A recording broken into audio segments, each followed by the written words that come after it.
The ride of your life is daddyhood. For those of you who cannot wait and love daddyhood, please head over to our Patreon. We have exclusive access to episodes, we have early access to episodes, and we have behind the scenes footage. Head on over there, sign up, be part of the exclusive daddyhood group, and join us over there.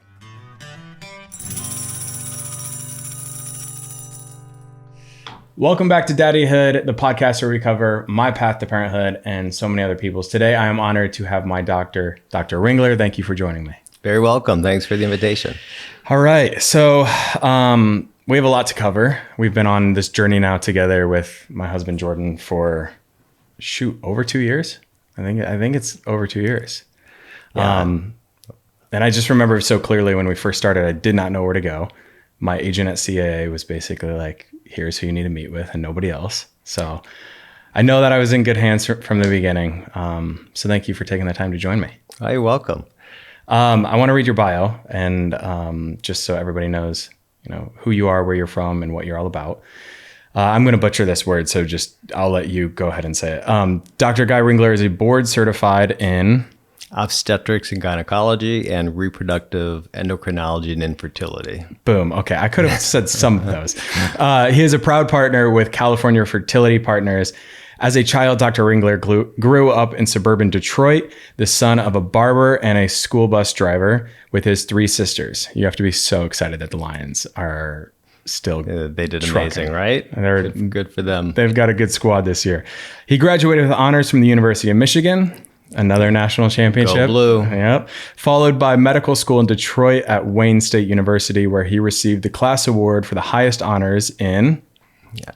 OBGYN. Okay, OBGYN. That's what I'm going to say from here on out. Version. Dr. Guy Ringler is a board certified physician in both OBGYN and reproductive endocrinology and infertility. He is currently a proud partner with California Fertility Partners. Dr. Ringler is one of the world's first physicians to help gay men have babies through egg donation and surrogacy. He is committed to helping all members of the LGBTQ plus community fulfill their dreams of having children and building families. It's my honor to have you here. Thank you so much. Yeah, my pleasure. Before I get into the questions and learning even more on this journey, I have to practice something on you, and that is a dad joke. So, Preparing for fatherhood. Here we go. Dr. Ringler, what's a caterpillar's favorite swimming stroke? I don't know. The butterfly. That was a good one. Okay. That was painless. They're all that bad. So I want to catch people up. So I obviously said in the intro, we've been on this journey for 2 years. I didn't know where to start. I think I could actually back this up even further. When I was in the closet, one of the main contributing factors of me staying in the closet is I always wanted to be a dad. That was goal. I honestly, other than playing football, that was always goal number 1/2 for me was I want to be a dad. I felt like I was born for it. I just valued it so much in my life. So with that in mind, I stayed in the closet because I did not have the education. I also did not think it was possible for me to be an out gay man and have a family and become a father.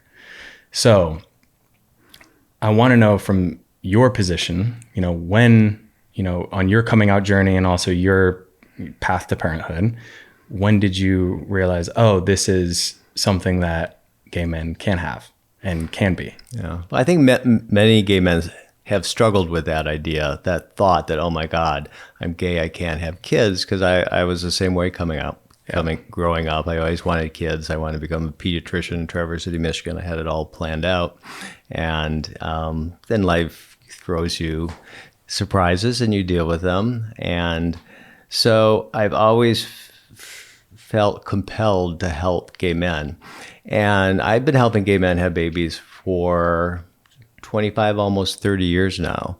The first gay couple that came to me, this was before there were agencies and conferences on how to do this.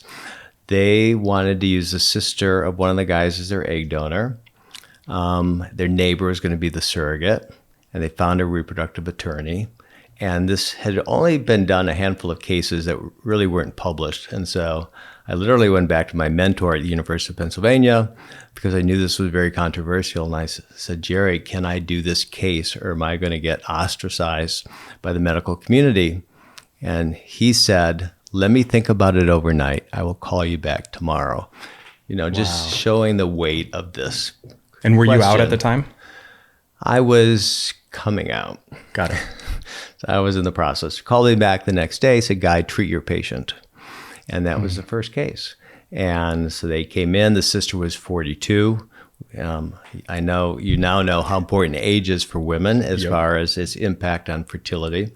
And, we discussed it all, but it was really important for their baby to be an expression of their love for each other. The egg of a sister who shares the genetics of her brother and his partner's sperm. They got pregnant the first cycle.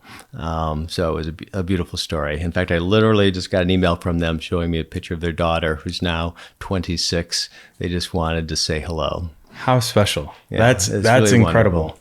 And I would have to imagine that helped you on your coming out journey. It did, because it just affirmed my desire to help gay men have babies, because what we were doing is taking everything that we had learned in reproductive medicine for the straight community and applying it to help gay couples. Gay couples have a barrier to infertility. They don't have a uterus. They don't have ovaries. Right. And so we knew that egg donation allowed us to generate eggs to help individuals who needed eggs for fertility. Yep. Why not use egg donation for gay men? We had been practicing surrogacy to help women with an absent uterus, with a congenitally malformed uterus, to help them have children. Why not do that for gay men? So bringing this all together enabled us to start helping men have babies through egg donation surrogacy. Incredible. So your mentor says, treat your patient. So you go and you treat your patient. What was the reaction, one, in the medical community, and then two, I can imagine at that time there was some pushback just with the local community, possibly the state, even the federal government. Well, it was just one case. Of course, I got the approval of my partners. My partners have always been supportive of the LGBTQ community, so there was no issue there. And I think gradually, the medical community became accepting. But even back then, there were editorials in our professional journals, should we be helping the gay community have children? Yeah. And of course now, in the last 25 years, everything has changed, Yeah. in most places of the country and in many places of the world, but of course not everywhere. It's amazing the changes in socialization in the U.S., acceptance of gay lifestyles, gay families, gay marriage. Yep. We've come a long way. We need to protect what we've Totally earned. But it's all positive. Yeah. And I'm seeing more and more gay men come to me from around the country, around the world, who want to start a family. And in the beginning, these were men in their late 40s, early 50s, who were pursuing this novel new concept of building their own family. Now I'm seeing gay men in their mid to late 20s.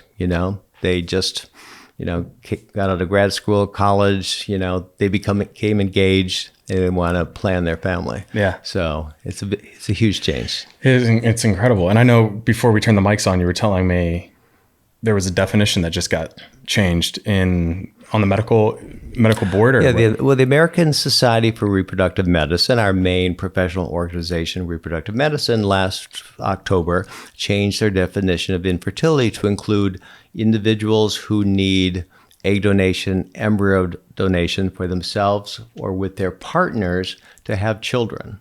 So this was a dramatic change from just straight couples who are having difficulty with natural conception. Yep. So it opened the door to the possibility of insurance coverage for gay couples who need egg donation surrogacy, for practices who haven't been open to the concept of welcoming the gay community.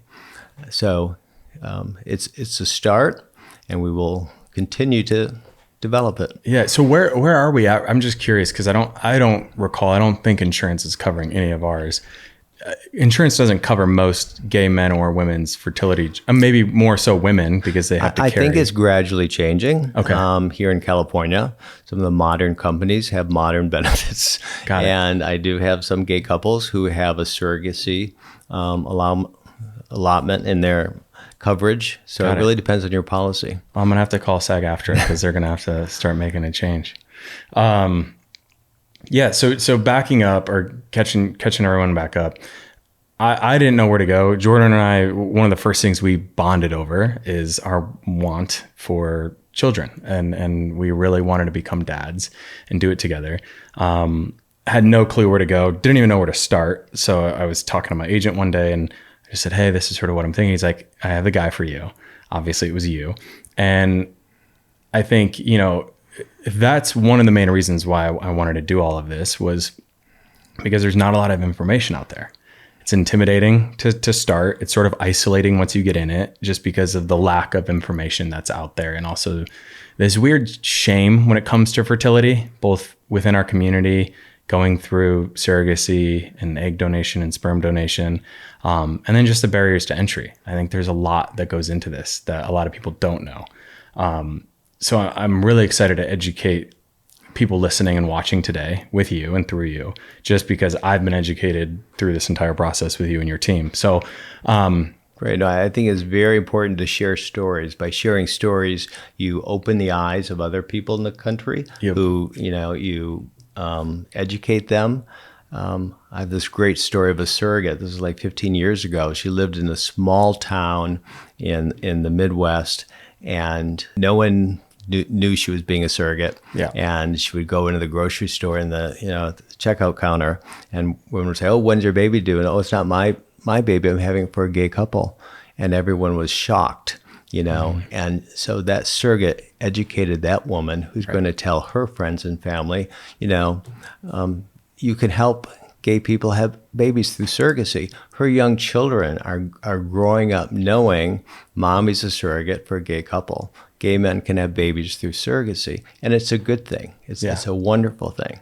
So slowly but surely, these amazing women who serve as surrogates are helping to educate their communities, educating our country about the possibilities of reproductive medicine and about the ability for everyone to have children. Yeah. We had a surrogate on, and she was incredible. And just not only did she do it once, she did it 3 times.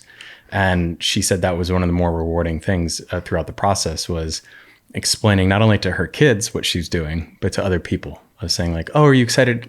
She told this story of one of her kids there at the playground, and one of the other moms came up to the kid and was like, "Are you excited to have your brother or sister?" And the kid walked the mom through and said, "Actually, it's not going to be my brother and sister," and educated her I just think that's so cool that, Right. We're sort of getting to a place now where, it just the representation is there. It's in Middle America. It's getting there. It's getting better, trending in the right direction, at least.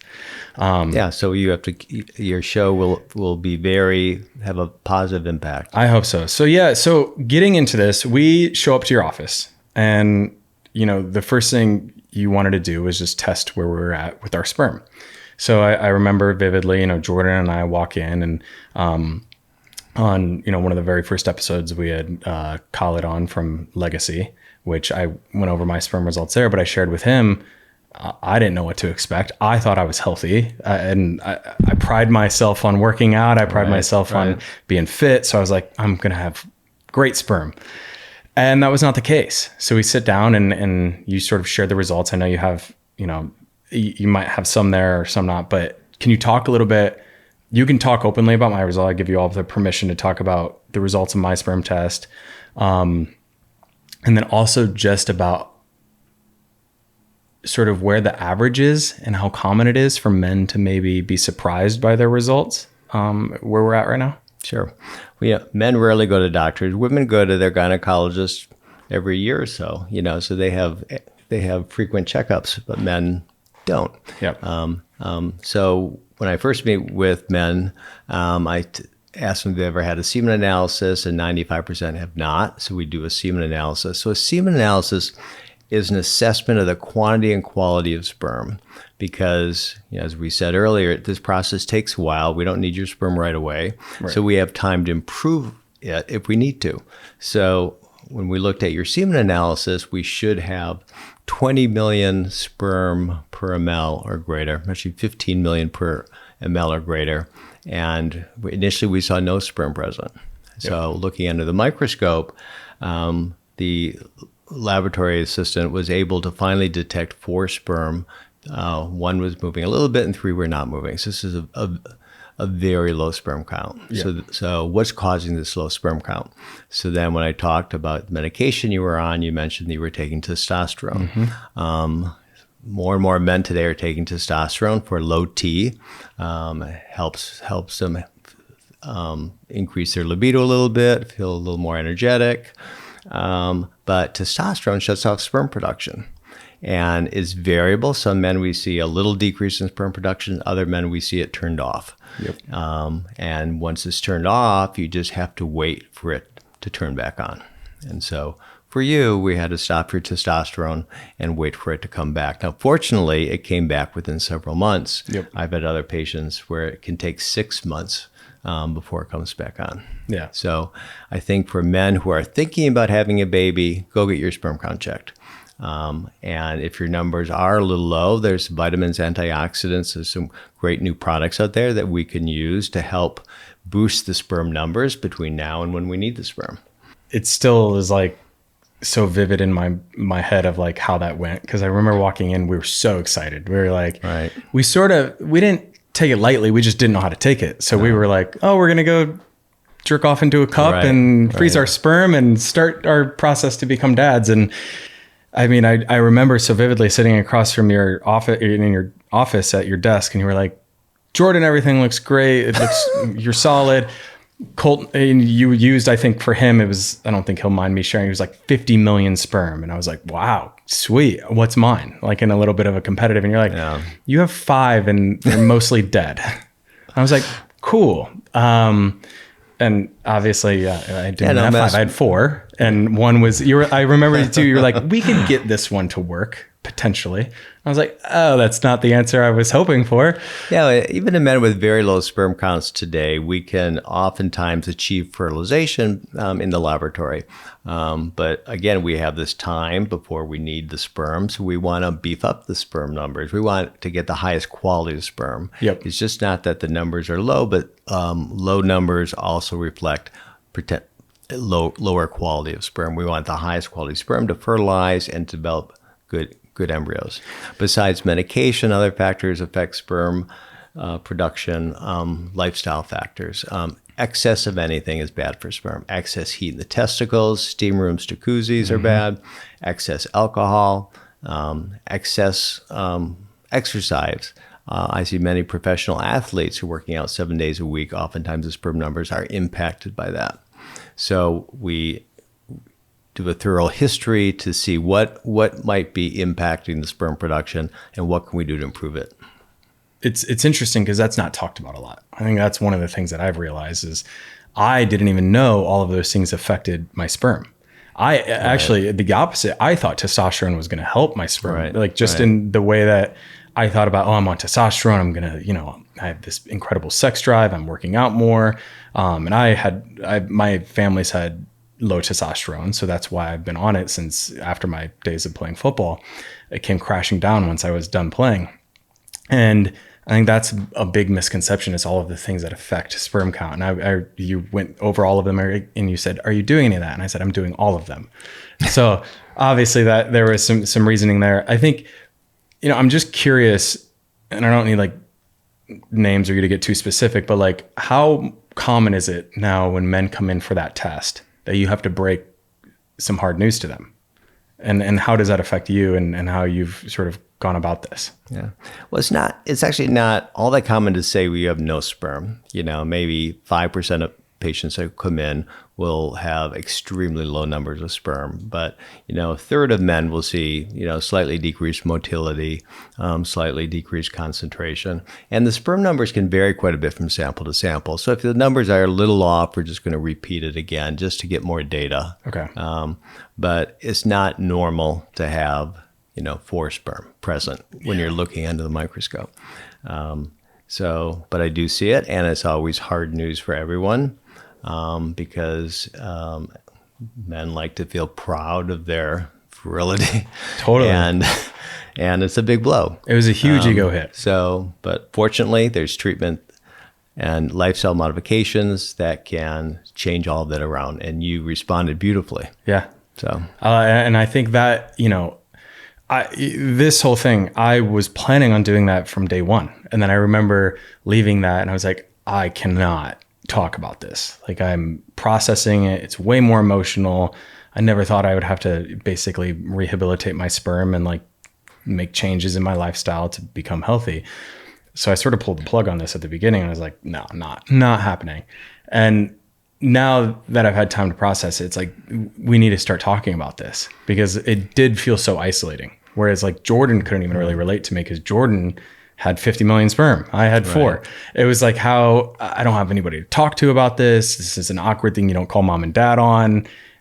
It felt a little isolating. So I think that's sort of where I'm at now is like, we need to talk and explain like, yes, it sucks at the beginning hearing that, but you can get better. And that was the first thing too, to your credit is you were like, don't worry.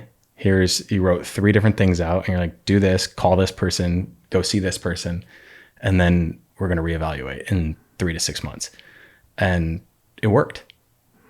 Yeah. And so we do need to increase the conversation. In my infertility patient practice, we talk about ovaries and endometriosis and low ovarian reserve. So women are dealing with all of these issues all the time. And, their male partners, oftentimes, don't have to address these issues. Right. And I always love it when the partners are there for the initial consultation and all the appointments, so they can be part of the conversation. So totally, we have to keep talking, I guess. And it helps. I mean, Jordan sitting there really helped because he sort of kept me in check.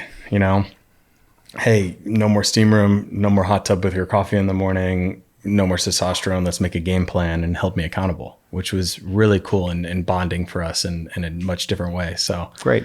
Yeah, it was awesome. So I want to continue the conversation of just educating and talking through the key stages.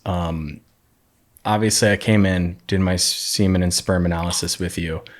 Next step was to do genetic carrier screening, yes, to see if you have any mutations for recessive genetic diseases. All individuals today, before getting pregnant, gay or straight, should have genetic carrier screening because you need this information before you can make final decision on your egg donor. If you know you have a mutation for a certain disease, you cannot select an egg donor who shares that mutation. And again, this screening is all to minimize the risk of disease in the children. Yeah. And do you remember what happened in our case? You can use your notes. We found what we thought was the perfect egg donor for us. Okay. And we went through all of the genetic testing with you, and Jordan and her came back for both being carriers of cystic fibrosis. So it's as hard as that was, just to give you a little backstory too, my foundation that I had for about 5 years, our primary focus was raising awareness and resources for cystic fibrosis. So like all of a sudden I have this full circle moment where we have to restart our egg donor selection because my husband, I had already known because of my work in the CF community that I was not a carrier. I had never thought of even asking him when we first got together, but knowing that he was a carrier and she was a carrier, we couldn't move forward with her based on your recommendation, because I know from my work in the CF community is 25% chance if 2 CF carriers get together, there's a 25% chance that your kid could be born with CF. Correct. Yeah, because we're in this process, we're creating embryos, and 1 out of every 4 embryos is going to have the disease. Yep. And we want to minimize the disease the children. So essentially it's just a waste of embryos, because you could, properly discard an embryo that has a genetic mutation. Correct, but you're decreasing your number of embryos available for transfer, and because we don't know what that's going to be, and we want to try to optimize your results. And the testing of the embryos is highly accurate, but we can't say anything's 100%. So we want to minimize risk. Yeah.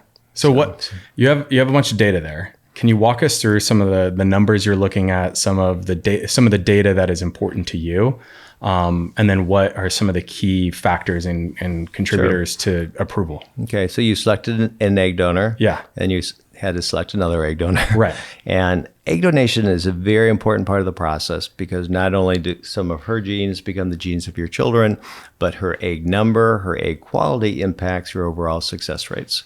So I always want to make sure that the egg donor is going to make a sufficient number of eggs to give both of you enough embryos to achieve our goal. And your goal is for each of you to have a baby. And it would be nice, ideally, to have some extra embryos as backup if we need them. So for my gay couples, I like the egg donor to produce at least 20 to 30 eggs, because if we start with 20 to 30 eggs, I know that after insemination, culture, genetic testing, that should give us somewhere between 4 and 6 genetically normal embryos. Okay. And so your egg donor produced 22 eggs. And so Jordan received 11 eggs. From those 11 eggs, there were 9 that were mature. Only a mature egg has the potential to fertilize. So those 9 eggs were inseminated via ICSI, where the embryologist takes one sperm and under the microscope injects it into each egg to facilitate fertilization. And from those 9 eggs, 8 fertilized, which is excellent. The average fertilization rate with ICSI in our laboratory is 75%. So that was fine. And then those fertilized eggs or embryos now are kept in culture for the next 6 days to watch them grow and develop. And we expect about 60%, sometimes 70% of those fertilized eggs to develop into a sphere of over 100 cells, and that's called a blastocyst. So a blastocyst is the developmental stage an embryo has to reach if it wants to have a chance to implant. Once it becomes a blastocyst, we can do genetic testing on it. In that procedure, the embryologist removes 3 to 6 cells from the outer layer of the embryo, freezes the embryo, and those cells go to the genetics lab, and they'll tell us whether or not that embryo has the correct number of chromosomes. And this is called PGTA, A for aneuploidy, which means an abnormal number of chromosomes. And in a 25-year-old egg donor population, we find about 30 to 40% of blastocysts will be abnormal, leaving 60 to 70% to be normal. So we want to generate, again, enough blastocysts so you both end up with several normal embryos. Okay, so let's see how Jordan did. So we had 8 that fertilized, and from those 8 that fertilized, 6 became blastocysts. So he had excellent blastocyst formation. And blastocyst formation is a reflection of egg quality and sperm quality. And what was surprising were the genetic results, because we expect about 30 to 40% to be abnormal. So he had 2 normals out of the 6. So we had more abnormal embryos. So it was flipped. The percentages were essentially flipped. Correct. And why is that? Do we know yet? It can be due to an abnormal genetic contribution, but from the egg or the sperm. Most likely the egg in this case. Okay. We had good sperm numbers, and early studies looking at the percent of sperm in an ejaculate are normal, abnormal, shows that about 93% are normal, about 7% abnormal. Yeah. So tying into previous conversations that I've had on this podcast, when you say abnormal sperm, does that mean 2 heads or no, different? Just meaning an abnormal number of chromosomes, because the genetic testing is telling us this embryo, for example, is missing a chromosome 8, has 2 copies of chromosome 20. This embryo has 3 copies of chromosome 4. So these are random errors making this embryo not capable of producing a healthy live baby. Most likely, if it were transferred, you would get a negative pregnancy test. or it might implant, grow for a few days, few weeks, and then result in a miscarriage. And you could tell all of that based off of pulling 3 cells. 3 to 6 cells. Wow. That's incredible. So from those 2, though, I think this is where, obviously we heard these results and it was a little disappointing. It was disappointing, but I think the silver lining in it was you do grade each one. Correct. At the time of biopsy, the embryologist grades these embryos. There's a number, and there's 2-letter grades, A, B, C, D. And so these were very high grade embryos. We had an AA and an AB. So these 2 embryos have excellent pregnancy potential. Great. So that was a silver lining for us. That was our silver lining. Is, obviously we didn't get the numbers and we were following along in our portal. I think that was sort of unique and cool too, is we can log into our portal through your clinic and see where they're at, and we'd get pinged that new labs have been updated, and we'd go in and look and follow along as like all of these were sort of eliminated throughout this process. And I just want to like clarify too, because you use percentages at different phases now. So say someone gets 22 eggs overall with all these percentages combined, what is the typical percentage from start to finish of this process that you want to see of embryos? I would expect from 22 eggs to have 4 to 6 normal embryos. Okay. Because they all won't fertilize, they all won't be mature, they all won't fertilize, they all won't become blastocysts, and then 30 to 40% of those will be abnormal. So there's a drop at each stage. So that's why from the beginning with egg donor selection, I want my patients to select a donor that's going to do well enough. Some egg donors will make 10 eggs every cycle, others will make 30. Okay. So with 10 eggs to start with, we'll have 1 or 2 normals, but doesn't leave us any extras. Yeah. For miscarriages or biochemical pregnancies. Yeah, we just had someone on and they were telling us, when they went in, they had 44 eggs, and I'm sure you've heard and seen numbers even greater than that. But yeah, the ovarian reserve, the ovarian responsiveness of donors changes is highly variable. Some donors will make 10, others will make 40. What's the greatest number or the biggest number you've seen? We've had in the 80s, but wow, we don't need that many, and there's risk to the donor. We always try to balance risk to the donor and getting enough eggs. So you can stop pulling eggs out, like you could stop midway through the procedure. No, just the response. We're concerned because if I have multiple patients in this process. The egg donor is my patient, the intended parent is my patient, the surrogate is my patient. So I want you to have a nice response with a sufficient number of eggs, but I'm very conscious also I want my donor to have a very safe cycle and avoid any complications of her cycle. And the more eggs she produces, the greater risk of some of the complications of egg donation, primarily ovarian hyperstimulation syndrome. I didn't even think about it that way. I just obviously assumed you were our doctor, but then it makes so much sense. For the woman producing 80 eggs, we have to be very careful that our estrogen doesn't become too high. The cycle might get dropped beforehand. And when there's very high egg numbers, oftentimes the egg quality is a little more variable. Okay, I was going to ask if the quantity of the eggs diminishes the quality of the eggs. It can in some patients. Okay. And so part of my role in this process is to optimize each variable here. That's why I want the highest quality sperm from you. I want the highest quality eggs from my egg donor, and egg quality is influenced by age, her genetics, how she's treated. Yeah. If we overstimulate or give too much medication for too long, it could have a negative impact on her egg quality, embryo quality. So got it. Can we go over my results too? I know. Okay. I know Jordan's were the better of them, but I think it's important too, just to be transparent, and because I'm sure there's been people out there that are listening or watching that have had similar results to this. And so you started with 11 eggs too, 9 were mature, and from those 9, 8 fertilized. So excellent fertilization. So even though we were concerned months prior about low sperm count low sperm functionality, your numbers improved and you had excellent fertilization here in the IVF laboratory. From those 8 fertilized eggs, there were 2 blastocysts that developed, and the other embryos in culture did not reach the blastocyst stage. So we had a lower blastocyst yield than we typically see. Now, I should note that the embryologist made comments about the eggs for both you and Jordan about the egg quality, that the egg quality was variable. There were some features that we see in women with an egg factor.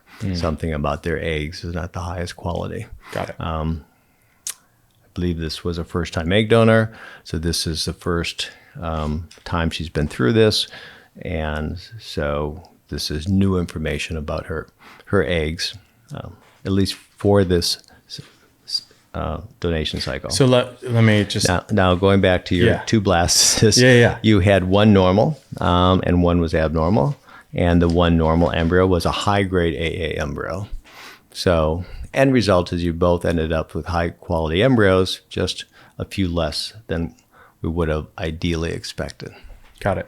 And then back to the percentages and talking through that. From those high quality, when you do a transfer, what does that percentage look like? So putting this high quality embryo, genetically tested embryo from an egg donor into a surrogate, again, now the surrogate's providing this optimal environment for getting pregnant. Positive pregnancy test about 80%. Live birth rate is in the low 70s%. Okay. So we have very high pregnancy potential here. Yeah. And we're going to get it right the first time. I hope so. I want to back up to something you said, and I know we were going over my results, but they did make the note about the egg. So my question to you is, hypothetically speaking, we want to enter again into another round of eggs to create more embryos with her. Is there anything on your end that you can do to work with her to get quality of eggs up?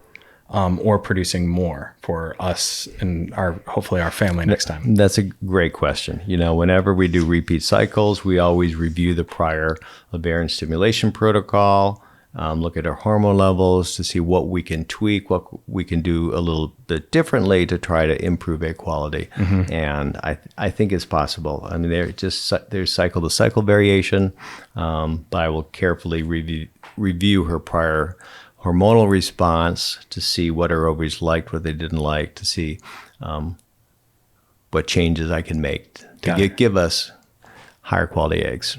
Got it. I love that. We'll have to cross that bridge when we get there about what we're going to do next. But I want to talk a little bit about where our babies are right now. So we currently have our embryos frozen. Correct. Other than the one that we are using. Can you walk me through the embryo cryopreservation? Is that cryopreservation? Sorry. Can you walk me through the process of the embryo cryopreservation process and how that happens? Is it in your lab and right there at CFP? Yeah. On the day of embryo biopsy, the embryologist excises 3 to 6 cells from the outer layer of the embryo. Now, I should point out that these cells on the outer layer of the embryo are not fetal cells. These are future placental cells. Okay. The fetal cells are in the inside of this hollow sphere that we're calling the blastocyst. We don't touch the fetal cells. Embryo is biopsied, immediately rapidly frozen through vitrification. Cells go to the genetics lab, but then those embryos are stored frozen until you are ready to use them. Next month, if you decide to defrost an embryo, the survival rate in our laboratory of freezing and thawing an embryo is 99%. So especially a high-quality embryo, these blastocysts can actually be frozen, thawed multiple times and will do well. So we have no concern about freezing the embryos.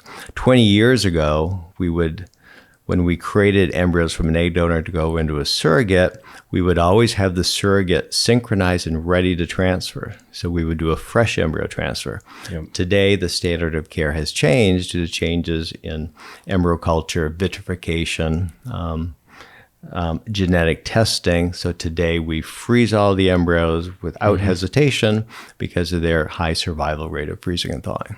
So right now, currently, how our technology, So- frozen embryos have a greater success rate than a live embryo transfer. Correct, especially in infertility patients going through a live IVF cycle. Yep. Because in a live IVF cycle, you have increased estrogen levels, hormone levels, and so to put an embryo back in a fresh cycle, the endometrial lining is not as perfectly prepared, not quite as receptive as putting it back in a frozen transfer cycle where you can give the uterine environment more natural levels of hormones. Got it. So one thing that you brought up in one of our very first meetings and our plan for building our family, I want to get into a little bit with you because I've been asked about it from people too, is are you having twins? And I know that was popular amongst a lot of gay men who were going through this, is they sort of were just like, if we can make twins, let's make twins. We decided not to for multiple reasons, but one of the main ones is we just wanted quality time and to bond with each one of our kids individually. And that was important to us. Can you talk about sort of, not only the strategy, but I think the history of why twins were popular, and sort of what's changed now and Sure, how sure. you advise couples to move forward through this? Yeah, 10 to 15 years ago, we would do a double embryo transfer often, in fact, the majority of cases, because genetic testing was just becoming into its availability. Yeah. And so an embryo can look beautiful and yet have an abnormal number of chromosomes. So we would put back an additional embryo to increase the chance of getting a positive pregnancy test. But as a result, we ended up with a high twinning rate of 40 to 50%. So today, and 95% of our patients, we do a single embryo transfer because we have a high quality embryo. It's been genetically screened. We know it has a correct number of chromosomes, so we're able to achieve this high pregnancy rate and avoid the risk of twins. And the reason we want to actually avoid twins is because it's a high-risk pregnancy from the start. Most pregnancy complications occur more often in twins than in a singleton pregnancy. Increased risk of miscarriage, hypertension in pregnancies, diabetes in pregnancy, and the big one being preterm labor and delivery. Yep. So it's always safest for babies to be born one at a time. Yeah. I mean, I think I can speak to, just because we did educate ourselves a little bit on this. And while the conception is, what people think is that it saves money in the long run, Right. for whatever reason. Yeah. But what you don't understand is you end up paying your surrogate more because it is a higher risk pregnancy. But not only that, but if she's hospitalized for preterm labor, or if she delivers prematurely, the baby's spent time in the neonatal intensive care unit. Not only does it increase their risk for long-term health problems, but the hospital bills are enormous, and insurance may not cover all that. So you may leave the hospital with a very high hospital bill, and it would have been cheaper to use two surrogates. Right.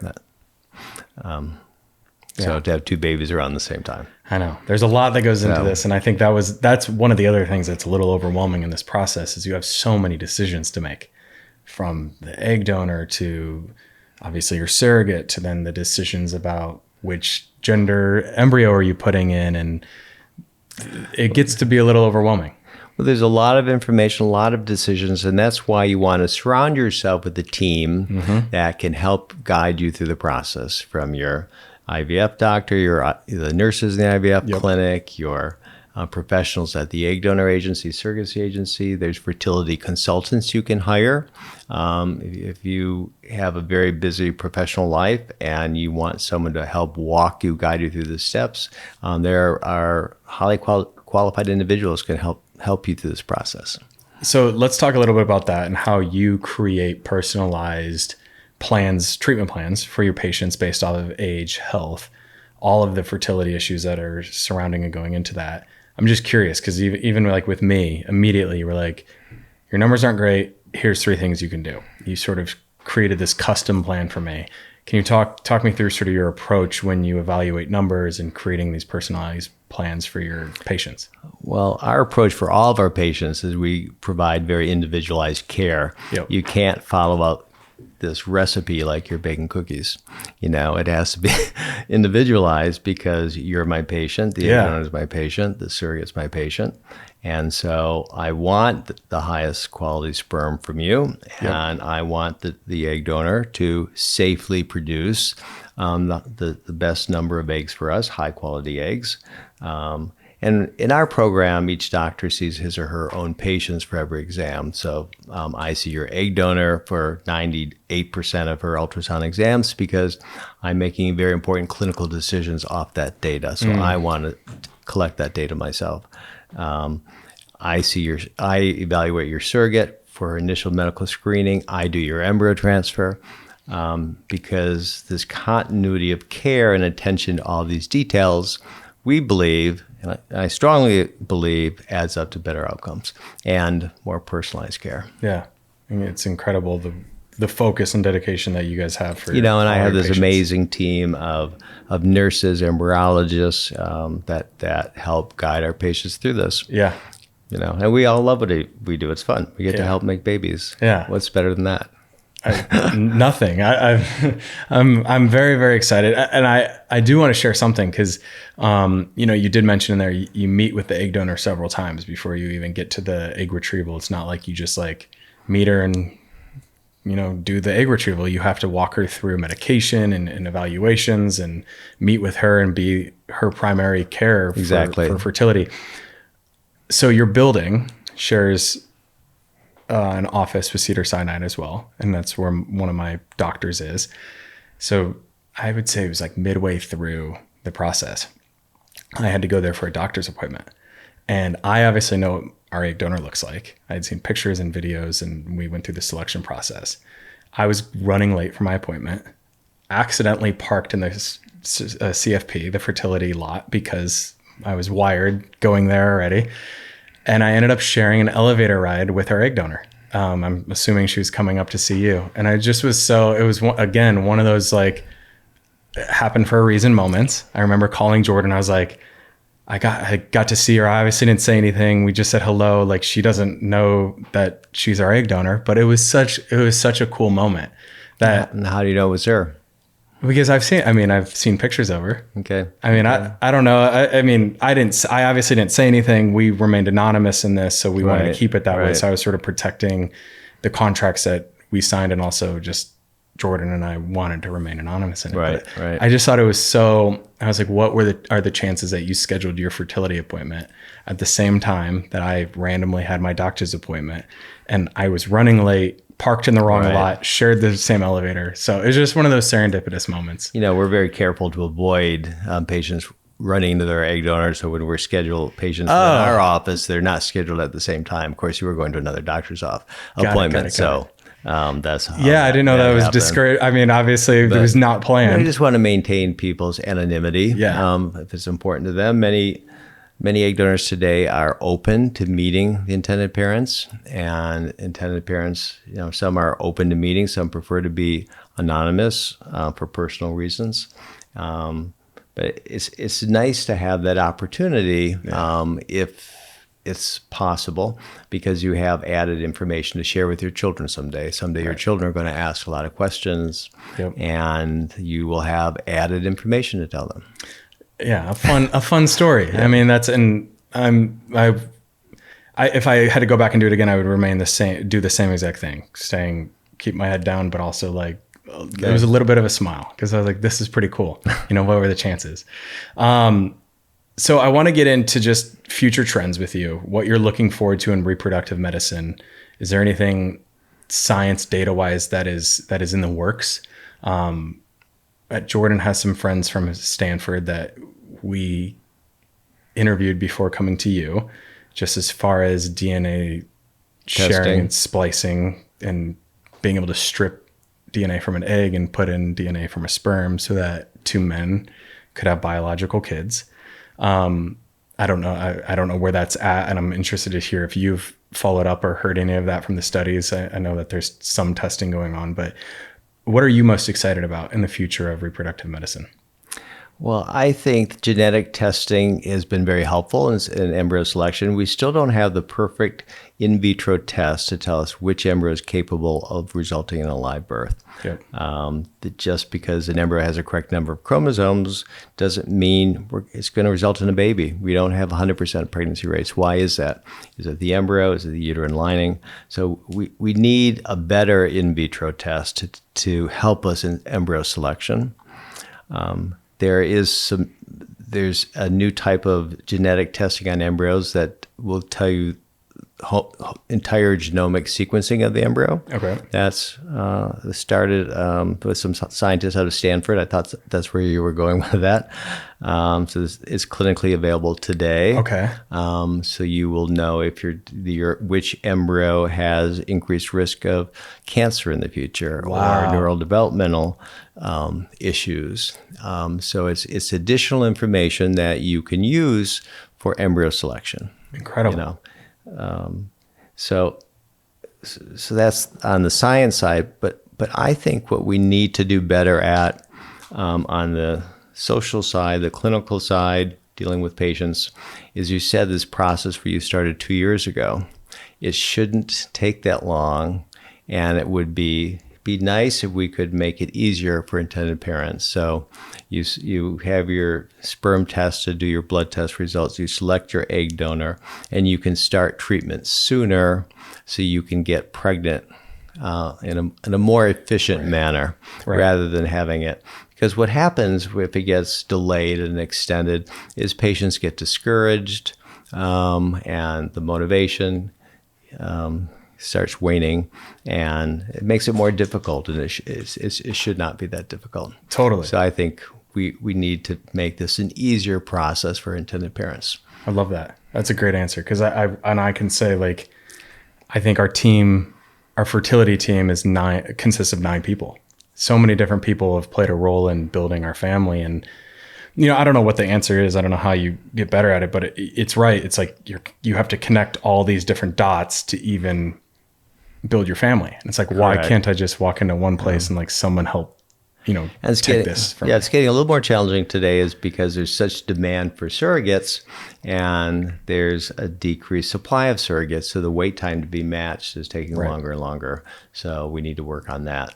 I mean, I know even with like the Pope's comments, there's an international demand in our country now too, just because of the laws that we have here for surrogates. Yeah, the United States is the safest place in the world for surrogacy, and that's why we see so many international patients, because it's the safest place for surrogacy, and our laws are very protective of their rights as the future parents.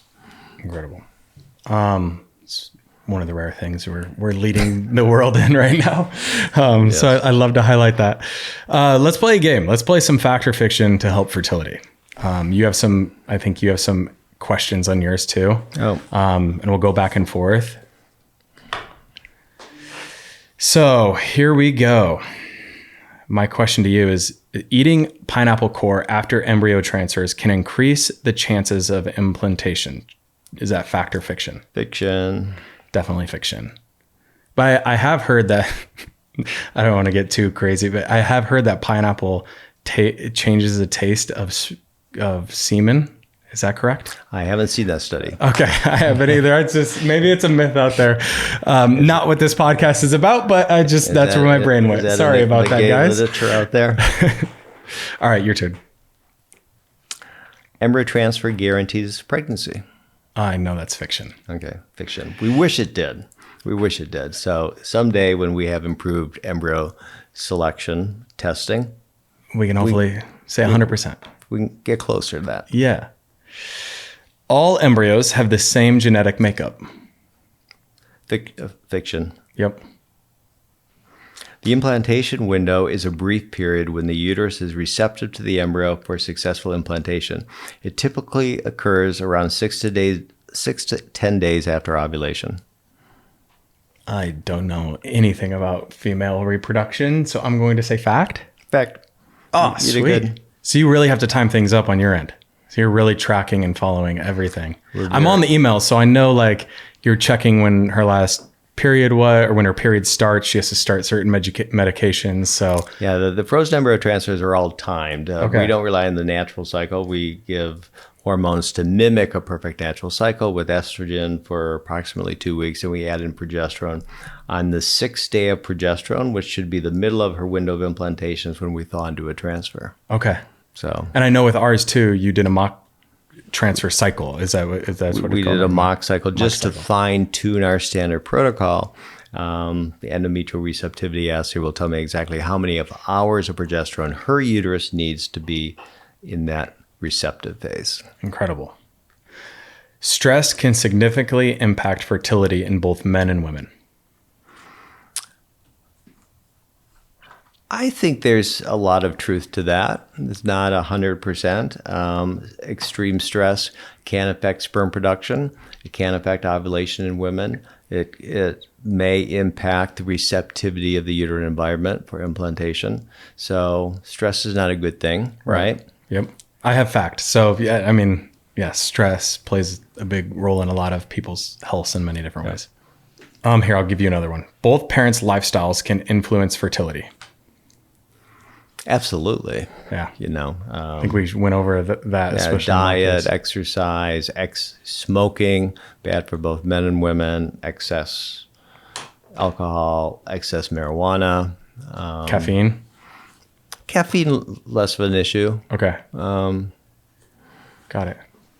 So interesting. So as we're talking about this, and obviously people can do math. I had 1 embryo, Jordan had 2. We ended up putting 1 in, and we're going to potentially find out soon, but I want to walk people through what that process looked like. So when we were matched with our surrogate, which we're very lucky is local for us, so we can attend doctor's appointments. We got to meet with her prior to her visiting with you. Can you walk us through the stages of basically us saying, hey, we have our surrogate and we want to put 1 in? What happened in your office? Sure. I mean, once a match is made, then the surrogacy agency sends me all of her past pregnancy medical records, and I review them to make sure I think she is a viable candidate and a good candidate for you. Yep. Then she comes in for a physical exam, uterine evaluation, blood tests to make sure she's going to provide this optimal environment and capable of carrying this pregnancy to term, because that's her requirement. That's Right. what we want her to do. Once she passes all those tests, the lawyers complete the contracts. Once they give us legal clearance, then we plan the frozen embryo transfer. So then we outline a treatment calendar, giving her hormones, as we talked about a little while ago, to mimic a natural cycle. Mm-hmm. And then on the 6th day of progesterone, we thaw and do the embryo transfer. And intended parents have the option of being in the room if they would like, or on a FaceTime call. And once the embryo is transferred, the embryo transfer itself takes about 10, maybe 15 minutes. Mm-hmm. It's a rather simple procedure, but there's an art to it. And pregnancy test is 10 days later. So right now we're in that waiting period. We're in our waiting period. And I can say too, Jordan and I think you could also probably admit that, every couple makes a different decision. We decided not to be in the room. We wanted to give her privacy and make her feel as comfortable as possible. Sure. We did meet prior to her just so that we can get some FaceTime, send her good vibes, and just give her well wishes, and also just to thank her on like a human side of things. It was really cool to meet with her and her husband.